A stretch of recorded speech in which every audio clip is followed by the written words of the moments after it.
ఓం నమః శివాయ శ్రీమాత్రే నమః. మిత్రులకి శ్రేభిలాషులకి అలాగే నన్ను ఎంతగా ఆదరిస్తున్న యూట్యూబ్ ప్రేక్షకులందరికీ కూడా పేరు పేరు ధన్యవాదాలు. మిత్రులారా, మీ అందరికీ పరాదేవత ఎల్లవెల్లా మీతో ఉండి మీ మనోవాంఛ నెరవేర్చాలని మనస్ఫూర్తిగా కోరుకుంటున్నాను. ఈరోజు మాంసాహారం తినేవారికి పూజలు చేస్తే ఫలిస్తాయా ఫలించవా, ఇదొక క్వశ్చను.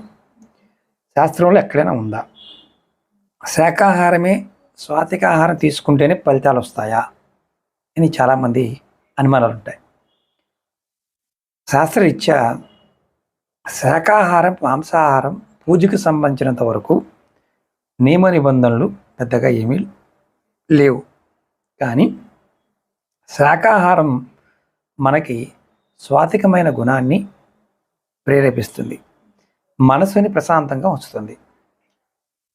భగవంతుడి యొక్క అనుగ్రహం కలగడానికి, భక్తి చిత్తశుద్ధి మనలో పెరగడానికి శాకాహారం ప్రధానంగా కారణమవుతుంది. మాంసాహారం మన ఆయుష్ని హరిస్తుంది. శాకాహారం తినేవారికి మాంసాహారం తినేవారికి తేడా ఏంటంటే, మనం పరిశీలిస్తే ఎక్కువ కాలం శాకాహారం తినేవారు బతికుంటారు, మాంసాహారం తినేవారు ఆయుష్ తగ్గిపోతుంది, ఆరోగ్యం కూడా తగ్గిపోతుంది. దానికి కారణం మాంసాహారము రజోగుణాన్ని ప్రేరేపిస్తుంది, యాసిడ్ని ఎక్కువగా తయారు చేస్తుంది.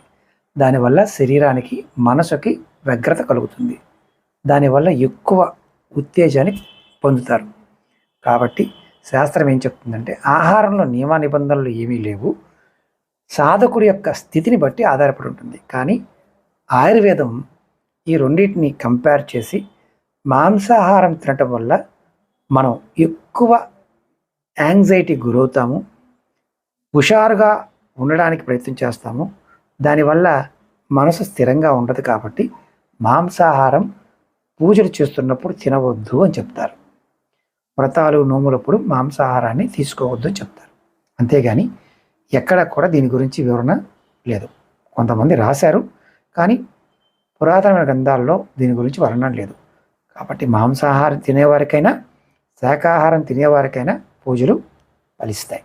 కాకపోతే మనలో వ్యగ్రత అనేది పెరుగుతుంది. కాబట్టి మాంసాహారం తినకుండా ఉండమని చెప్తారు. ఇది తెలిసిన వారు ఎవరైనా ఖచ్చితంగా కామెంట్ చేయండి. అలాగే మీకు ఈ వీడియో నచ్చినట్లయితే ఖచ్చితంగా సబ్స్క్రైబ్ చేసి 10 మంది మిత్రులకి వీడియోని షేర్ చేయండి.